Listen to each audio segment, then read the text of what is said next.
Good afternoon, everyone. This is T3 Live Editor-in-Chief John Darcy here to bring you the daily recap. So as we expected today, it was a really quiet day in the indices as the spiders traded in a range, ended up closing slightly positive after the gap up. There was a little change during the session in a low volume tape, which is what you would expect. Late August, summer Friday, a week before Labor Day. It's a very popular day for traders to take off. And lo and behold, two of the biggest names in the T3 Live community, Mark and Scott, were not here. Sort of should take their cue on days like this. And days when they're not trading, don't say, oh man, I wish Mark and Scott were here.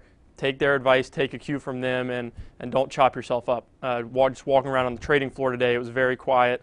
I'm stuck in the office doing a lot of different things, but a lot of the people that just trade full-time, short-term guys definitely took the day off and didn't get caught up waiting in this really low volume tape.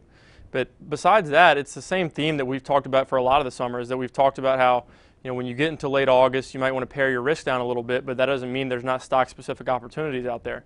But before I go into some of those individual names, I'll take a look at the chart of the spiders just to give you some perspective. As you can see, like I said, we opened a little bit higher and were little changed during the session, or not changed at all. We had some early weakness that was, we bounced off this little mini trend line that someone drew here after the early weakness, closed back above the 21 and 50 day. So that's an important development for the spiders. But like I said this morning, I wouldn't put too much weight on the price action today because of the low volume, because of the fact that not a lot of people were in front of their computers. But it'll be interesting to see next week whether we can continue higher from this little 2-day bounce, or whether this low volume type move can be just swept away in tomorrow's or in next week's action. I mean, next week is going to be similar to these last 2 days, likely the week leading into Labor Day, low volume, choppy. So in general, I think we could chop around, and I wouldn't put too much credence into the price action like I talked about today. I would, pare your risk down a little bit, don't have too much exposure, and wait over the next few weeks to see if we get any sort of trend develop prior to that September Fed rate decision. But going into more of those individual names, which I think should be your focus right now rather than focusing on the indices. Facebook is one I talked about this morning, and one that I've been hammering on Twitter, on our Off the Charts newsletter, is one that I am really confident about buying dips in this stock now after that big earnings gap and go to the upside. For the most of its public life, for the first year, you wouldn't buy any dips in Facebook, and you wouldn't even buy rallies because they couldn't sustain any sort of rally. But now it's really changed character, and it's one that I would really trust on dips. Today it had a really nice 5% move higher. Take a look at the chart of Facebook. You can see here, explosive move today, really explosive. You wouldn't expect a move like this to happen on a slow summer Friday, but you got some really nice volume come into Facebook and push it to new 52-week highs.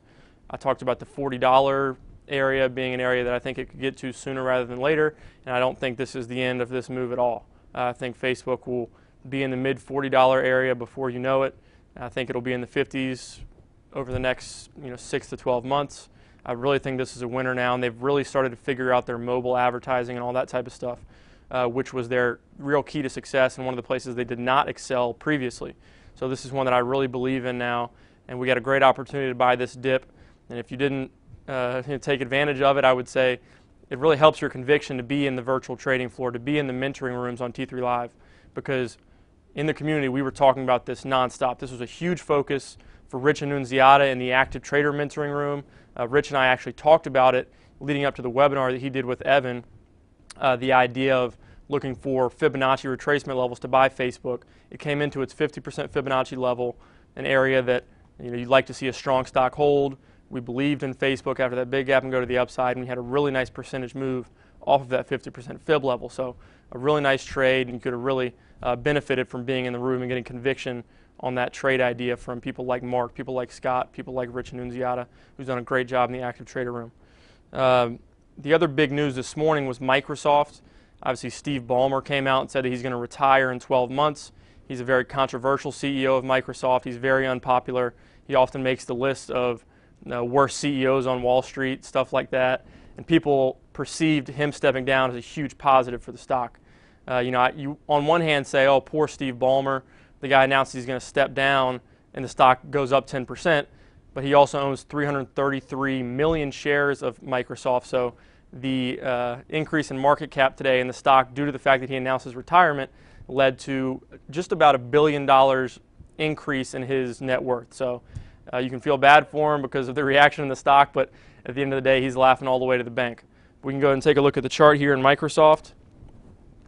See that big gap up? You don't want to see a stock gap up and fill a lot of its gap, which you saw from Microsoft today, but I tweeted about this. I think that this is one that I don't see this gap as one that's necessarily going to get filled. I know sometimes you look to fade news and all that type of stuff, and maybe Steve Ballmer stepping down isn't as big of a catalyst as some people think, but I actually think it's going to be a really big catalyst. And he's a stubborn type of guy. He's a strong personality who's led Apple. I think he gets a little bit of a bad rap. He's led this mammoth of a company, and he had to fill the shoes of somebody like Bill Gates, which is obviously very difficult. But they really need to bring someone in who has a different vision for the company. Maybe we'll look to split up different divisions, make it less of a giant, less of a dinosaur, and make it a little bit more in line with the future and innovation and things like that. They need somebody that just brings a different mindset to the table. If they can do that, I think the sky's the limit for Microsoft, honestly, because they're still well positioned with all of their software, but they need to transition more into more effective hardware and stuff like that. So you take a look at the long-term chart of Microsoft just to see where it could go. And like I said, I don't consider this gap as one that is definitely going to get filled. So you go back and look at the monthly chart, and you see where it could go. I really think Microsoft, if you start to hear reports about them zeroing in on different candidates, I think you could easily see, if they zero in on the right candidates, I guess, you could see it back up at that 3750 area relatively quickly, those 2007 highs. And then beyond that, there's not a lot to the left of Microsoft, to be honest. You'd have to go all the way back to the early 2000 era, up in the high 30s to the $40 area. And like I said, I really think this is a positive thing for the stock. This is something that everybody's been waiting for, and I think you could see a lot of institutions actually buy into Microsoft due to the fact that Ballmer is stepping down. A lot of them have been very vocal about the fact that this needed to happen at Microsoft. Now that it's happened, I think could add to some conviction of people who might have wanted to buy it, but were concerned about management and the vision for the company. Tesla, another one I talked about this morning, another one we've been pounding the table on our Off the Charts newsletter in the VTF. So if you're in there, this has been familiar for you. And even if you're on Mark Sperling's Trade Idea of the Week newsletter, it was highlighted this Monday as his favorite trade idea of the week. I help him put together that write-up every day or every week when we come up with the idea over the weekend and stuff like that. It is one that we really love. We've been looking for an opportunity to list Tesla as our trade idea of the week because it's a stock that trades really well. It has a big short float.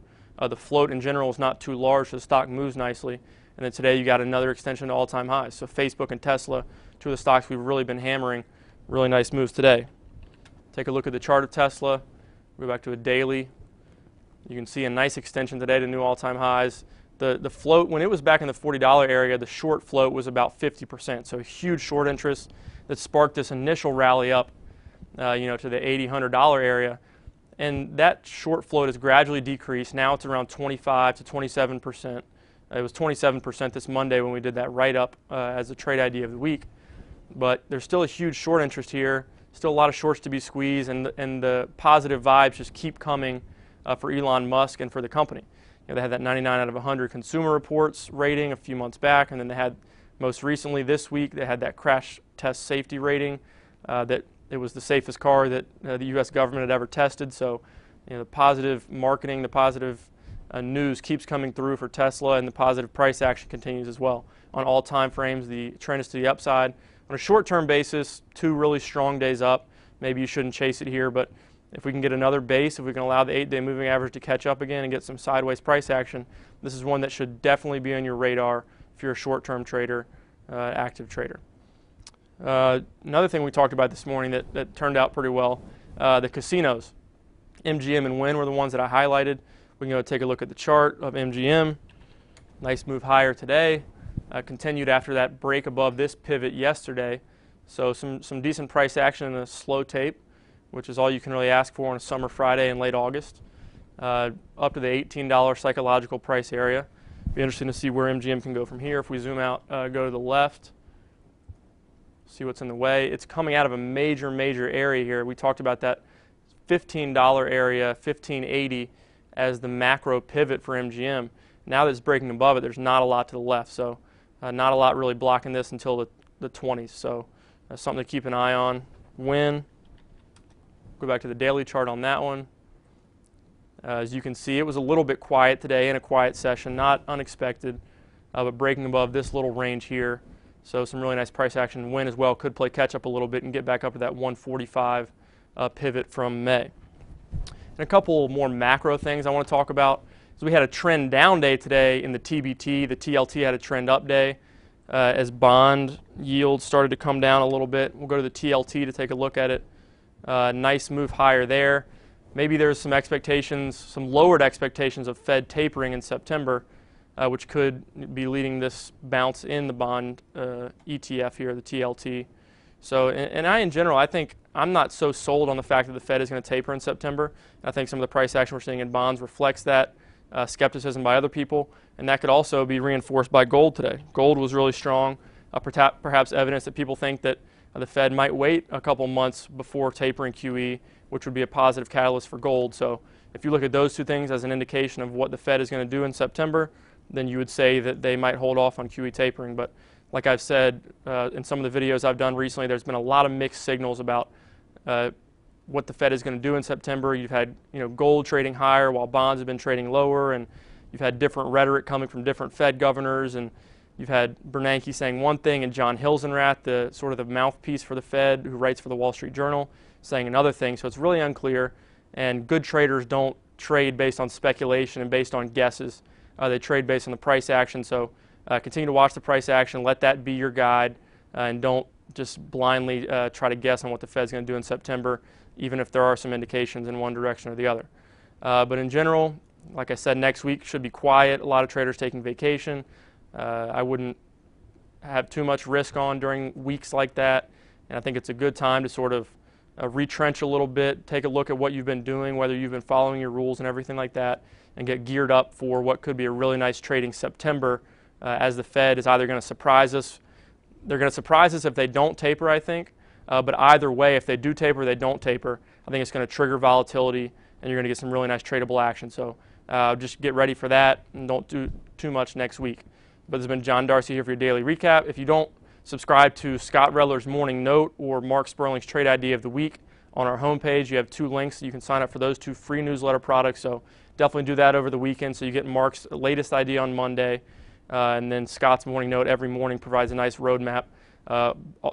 Just to reiterate, they're both free of charge. You really have nothing to lose there. And even take a 7-day free trial to the virtual trading floor. I think maybe next week's not the best week for it because you're going to have some guys on vacation. But after Labor Day, as we head into that September Fed rate decision, I think it'd be a great time to take a 7-day free trial to the VTF if you haven't already. Some great contributors in there and some great community members as well, subscribers who add a lot of value. But this has been John Darcy here for your daily recap. We'll see you out here on Monday. I'm Evan Lazarus, Chief Knowledge Officer for T3Live.com. You don't become a great trader by watching videos and taking courses. You become a great trader through live screen time. Accelerate that learning curve by tapping into the experience of seasoned professionals. Currently, we're offering 5-day free trials to each of our 4 mentoring rooms. In the mentoring rooms, we teach our strategies in the context of the live market. To sign up for a free trial, go to the T3 Live education page, fill out the form, and get started when the next trading session begins. We hope to see you in one of our mentoring rooms.